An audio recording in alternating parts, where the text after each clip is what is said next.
Of the death of Pope Francis at the age of 88. He died after greeting people for Easter Sunday. And many people from around the world were there in Vatican City for Easter and say they will always remember the Pope as a humble man who never overlooked the less fortunate. We're looking live here at St. Peter's Basilica. This now begins a time of mourning there in Rome. Reporter Rebecca Castor looking at the legacy Pope Francis leaves behind. When the white smoke filled the air over the Vatican in March of 2013, it signaled Pope Francis had been elected to lead the Catholic Church.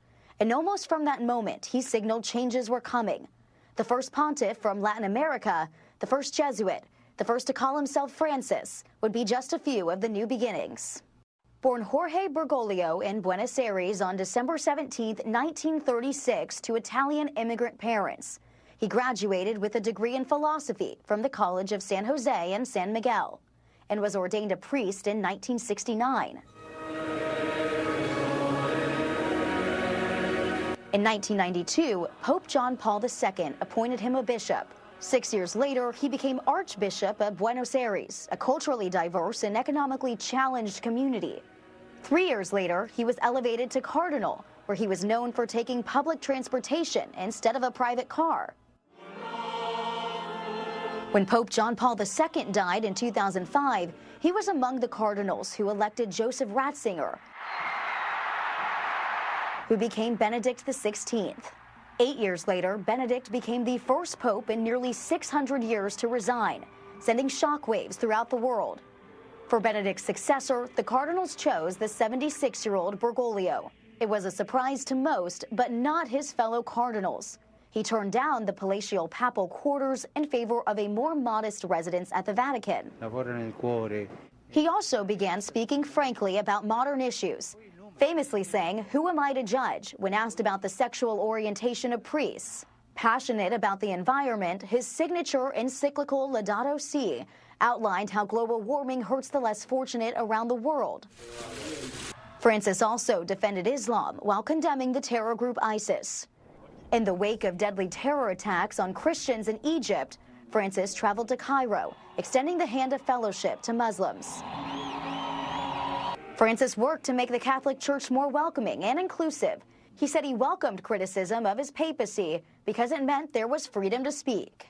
His priestly motto had always been a Latin phrase that recognizes God's mercy and sovereignty, a sentiment that guided his ministry and will now be his legacy.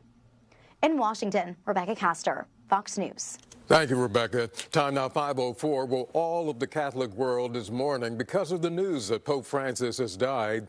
KTVU's Christian Captain is in San Francisco and joins us live from St. Mary's, where the faithful were gathered this morning to honor the late Pope and also celebrate Easter Monday. Good morning, Christian.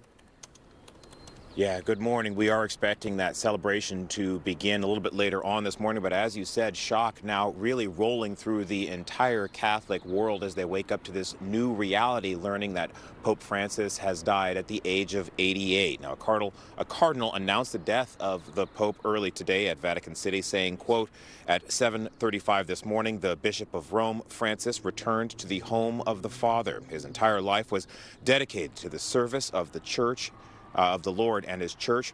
As we all know, Pope Francis had been in failing health and had spent 38 days in a hospital battling pneumonia, but surprised the crowd gathered in Rome yesterday, blessing that crowd that had gathered at St. Peter's Square for Easter celebration. It's just a very sad day. It's honestly, I think, impressive that he made it to Easter. I think that's almost like a miracle for Italy. Yeah, a real surprise for people there to see the Pope, who spent nearly an hour out there discussing, offering his blessing rather to the crowd and sharing space with them on Easter Sunday. He led the Catholic Church for 12 years after Pope Benedict stepped down. Catholics today will celebrate the Monday of the Angel. Now, we are here at St. Mary's, hoping to speak with some of the faithful about what the loss of Pope Francis means to them here in the city of St. Francis. Certainly will have a very deep impact on this community of faith here in San Francisco. We will monitor throughout the day as the situation develops and as people react to the news that Pope Francis has died at the age of 88. We're live in San Francisco. Christian Cafton, KTVU, Fox 2 News. Thank you, Christian. Following the Pope's death, the Vatican will follow a mourning period. Pope Francis' body will be blessed and in St. Peter's Basilica for public viewing. His funeral will be held within the next 4 to 6 days, and breaking tradition, he will not be buried in a crypt at the Vatican, but instead at Rome's St. Mary's Major Basilica. Then the College of Cardinals will hold a conclave to elect a new pope. Only cardinals under the age of 80 are eligible to cast ballots. 120 of them will vote in secret. The chosen candidate needs 2/3 majority. Otherwise, another round of voting takes place.